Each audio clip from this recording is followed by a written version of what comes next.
देखिए, घटनाक्रम की शुरुआत में उसकी तह में जाना सबसे ज़्यादा ज़रूरी है।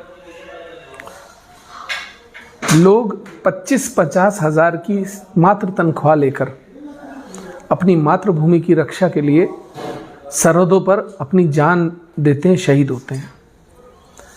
क्या मैं अपने घर में बैठी हुई 95 साल की माँ के सम्मान की भी रक्षा नहीं कर सकता? अगर मेरी माँ को कोई ये कहे कि एक मंत्री के घर में रहती थी, वहाँ से एक आदमी भगा कर ले गया और उसने रखेल रखा और एक नाजायज़ पिल्ला पैदा किया विधायक खानपुर, इन शब्दों के बाद अगर कोई भी बच्चा अपनी माँ के सम्मान की लड़ाई नहीं लड़ सकता तो गंगा जी में डूब मरे। मैंने जो भी किया अपनी माँ के सम्मान में किया, मैंने जो भी प्रतिक्रिया दी अपने माँ के सम्मान में दी। लोग इसको एक बिरादरी का मुद्दा बनाने पर लगे। लोग कहते हैं कि मैंने गुज्जर समाज का अपमान किया। मैंने गुज्जर समाज का अपमान कभी नहीं किया। मुझसे ज़्यादा गुज्जर समाज का सम्मान कोई कर नहीं सकता। गैर बिरादरी का नेता मिरकपुर, जो कि गुजरों का सबसे पवित्र गांव है, वहाँ बाबा फकीरदास जी का जो मंदिर है, उस मंदिर में भंडारा किसने कराया था? उस मंदिर को 2 लाख रुपए का दान कौन देकर आया था? ये एहसान नहीं था मेरा कोई, मेरी श्रद्धा थी। मुझे आप ये मत सिखाएं कि गुज्जर समाज का सम्मान कैसे किया जाता है। मैं सर्व समाज का सम्मान करने वाला आदमी हूँ।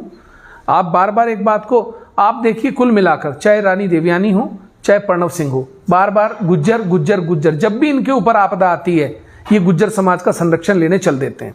अपनी निजी लड़ाइयों को ये गुज्जर समाज का रंग देकर संरक्षण लेने चल देते हैं। आप इनसे पूछिए कि क्या किसी की मां को ऐसे अपशब्द कहने चाहिए? बात रही इनके महल को लेकर, जो लोग बात कर रहे हैं, अगर उनको लगता है कि मेरे इन शब्दों से किसी के मन को पीड़ा पहुंची है, मैं प्रणव सिंह की बात नहीं कर रहा, ना मैं प्रणव सिंह से जीवन में कभी माफ़ी मांगूंगा और ना मैं उससे डरता हूं, ना मैं दबता हूं। उसने जो किया उसको उसका खामियाजा भुगतना पड़ रहा है और आगे भी भुगतेगा।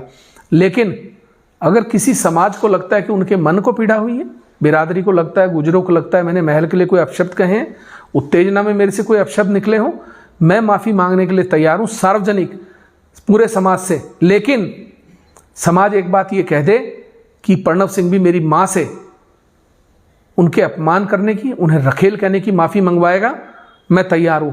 कोई समाज, कोई महल, कोई मंदिर माँ से बड़ा नहीं हो सकता। ध्यान रखना, इस धरती पर माँ भगवान है। आपके लिए महल बड़ा होगा, मेरे लिए माँ बड़ी है। अब आप तय करें, आपको महल आपको लगता है बड़ा है, मेरे लिए मेरी माँ बड़ी है और मेरी माँ के लिए मुझे गर्दन भी कटानी पड़ेगी, मैं तैयार बैठा हूं। लेकिन मैं फिर कह रहा हूं, आपके मन को पीड़ा हुई है, कुछ लोगों को लगता है मेरे इस शब्दों से तकलीफ हुई है, मैं माफ़ी मांगता हूं, सार्वजनिक माफ़ी मांगता हूं। लेकिन अब आप भी देखिए कि क्या एक माँ का अपमान करने की माफ़ी मंगवा पाएंगे आप इस बदतमीज आदमी से या नहीं। बस।